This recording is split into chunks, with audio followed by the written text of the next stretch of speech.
agwa m unu na Onye Eze Jesus so na the one of the most stupid and useless human being I have ever seen. Agwa m unu na this man anwere ife na onye enwero brain. Sometimes ọ na-ati ka anụmanụ, ọ na-ati otu a echekwa na mmadụ na-ati ya nwa na-eghu zombie na-ati. This is message Pino Onye Eze Jesus na send along na. Even now as I was talking to you, Onye Eze Jesus ji ma hire the assassin one the SARS ife dị iche iche achọwara nkịta.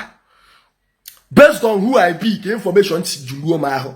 Mana nke a kabugodo obele okwu na ọkapekagodo na that side. Ịghọta na ihe nna-achị butela ụnụ bụ na in short, can I help you ogologo okwu? This is the voice note nwunye Onye Eze Jesus. Nke unu ji pino wee malụ online send them. Genu this voice note, unu get ya and get him back now. Genu this voice note. Biko Okongwu, kwesịchukwu na-ekwu nke ndị social media ji pino wee malụ.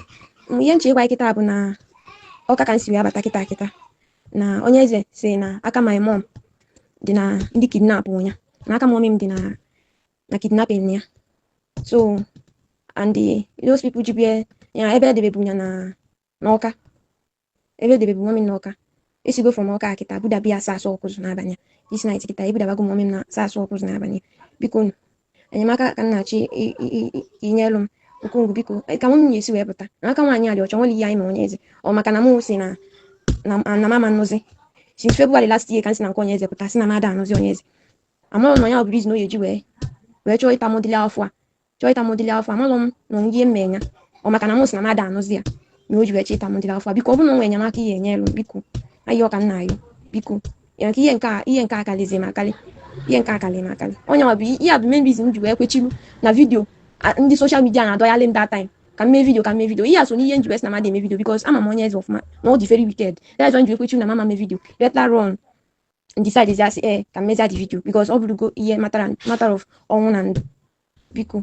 ayo ka nna ayo ebe anyị fụrụ nọ adị m confused onwere ihe mma eme oke onye mma agbakwa na agbakọ biko ịmaka esi wenyere m aka ọkwa ụnụ na-afịa na ọkwa ụnụ anụghị ife pino. This is the voice note of pino Onye Eze. This is not the right time for me to do video mana I want one chance. You got that? This is the only place I can do this video. Nke a bụ ife na-eme so biko ọ bụrụ na onwe onye nwa ka o yi esi wee nyere aka and again ihe nna chekwu ụnụ bụ onwe ife mee mma pino jide na Onye Eze Jesus responsible that can do anything undo. If you want to investigate ọ bụrụ na ọgọ gị nwaanyị onye ije bie sekpula na ya ọka ịkpọrọ nwa ya nwaanyị n'ụba ka ọ bụrụ nwunye bụkwazi your problem nya kidnapụkwazi ego. Agbara sometimes this man na-eme ka onye na-akwọ mkpụrụ mmiri agbara m na onwe ife no people should investigate this man or not sebegwu ife osise. Nwaanyị chi ga-eji nwa na-abụ na emume ebe a amamohu abụ ne ndị ka ofu mkpụrụ nwa enweghọm ọ bụrụ nwaanyị bata na your family chi ya ụmụ na-abụ eji nwata wins for that nwata ka iji nwụrụ nne ti na prison na-ebudasa asọ ọkụzụ na-eme mba eme igbo a woman bụ that they hardly eat bụkwazi ndị kidnap.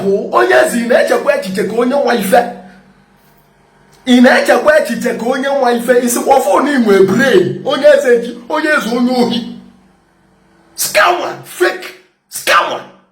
Ọkwa ka unu fu the reason why this girl eji adị ya ndọkịta mgbe anyị apụta mee video na akpọrọ udie. This girl jụ na ọ chọrọ na ya chọrọ ime any video because just like she said on that voice note, no Onye Eze Jesus no onye a dị very wicked.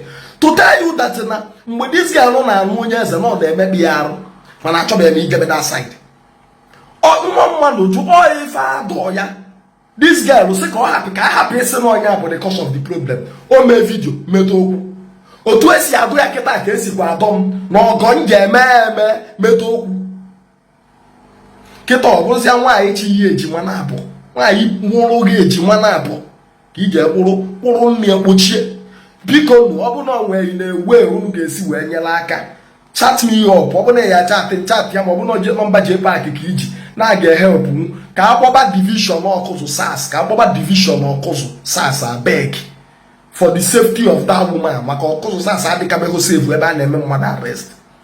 Biko ana m ayọ there is danger right now biko share this video as soon as possible. Share this video ka ndị ya enyela biko ka ndị ya enyela aka pụta ibele ndị nọ na ebe a nọ ka that woman digolu safe. Thank you very much. Thank you.